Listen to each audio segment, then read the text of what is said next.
When Ford Sierra first appeared back in 1982, there was an almost audible gasp of surprise. Was this remarkable shape really the way the car of the future would look? Well, look at what's happened since. If imitation really is the sincerest form of flattery, then Sierra must surely be the most flattered car in history.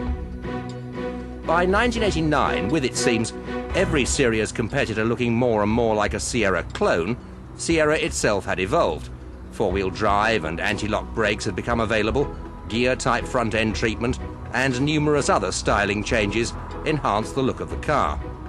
The Sapphire notchbacks had joined the range, the 2 millionth Sierra had been built and sold, and continuous uprating of specification gave the buyer more for his money than ever before. So, by '89, the Sierra was certainly a package to be reckoned with. And yet, if you compare this G-Reg LX Sierra with today's car, there have been so many more changes in the last 4 years, you might as well be talking chalk and cheese. And let's start with the bit everybody notices first. What the car looks like, its styling. For 1989, very smart. For 1992, very much smarter. Clever styling changes have preserved what is becoming a timeless design. Smart body colour bumpers with a sporty red insert complement the centre louvered grille. There are white front direction indicators. New bodyside mouldings reflecting the series. GLS wheel covers now on the LX. New rear lamp treatment. And on 5-door models, the sporty tailgate spoiler. Now you won't find any of those on one of these. Lift the bonnet on a 2-litre 89 car and you'll find a single overhead cam unit with carburettor. Service interval, 6,000 miles.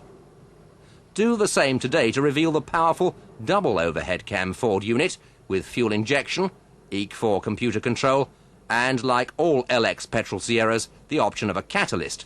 Service interval, now 10,000 miles. Sierras have always had slick gearboxes, and the 5-speed unit on the 89 car was no exception. But not nearly as slick as the MT75 gearbox now fitted to today's 2 and 2.9-litre Sierras. It even has synchromesh on reverse. 2-litre Sierras were always easy cars to drive, a relaxing experience. But not nearly as relaxing as today's 2-litre, where power steering is standard. Sierras have always had high security locking, but with car crime increasing, today's car has glass etching on all screens and windows, together with a standard anti-theft alarm with an alarm-on telltale light. Open the door on the 89 model and you reveal a comfortable, well-equipped interior. But nothing like as comfortable or well-equipped as this. Just look at all these standard features you wouldn't have found on an LX in 1989. Sports seats. New style door inserts and armrests. Interior remote release for boot lid or tailgate and fuel filler cap. Front power windows. Center console with stowage. Steering column with both rake and reach adjustment. An audible warning if you leave the lights on. A new style analog clock. And a tachometer mounted in an all-new instrument panel, which is not only neater, but more efficient, improving ventilation control.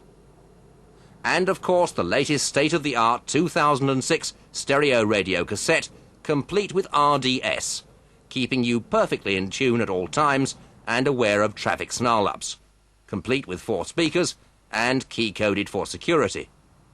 Even the courtesy lights now feature a delay mechanism. Somebody worked out recently that Ford has made over 400 modifications and improvements to the Sierra in the last 3 years alone. We've seen just a few of them, and we've only been looking at an LX. Just one model in a range running from value-for-money lead-in cars, through LX, refined GLX, sporty GLS, luxurious gear, XR 4x4, and finally the Sierra Cosworth supercar. And remember, in 3 body styles, including the most versatile estates. Is today's Sierra really all that different? Well, don't listen to us. This is a Ford film after all. Let's leave the last word with the press. The current Sierra is a different car from the one that so impressed me. Its evolution since 1989 alone spans the full figurative spectrum from chalk to cheese, leaving me bereft of a cliché to describe what's happened. Can't say fairer than that now, can we? Isn't it time a 92 Sierra was driven by you,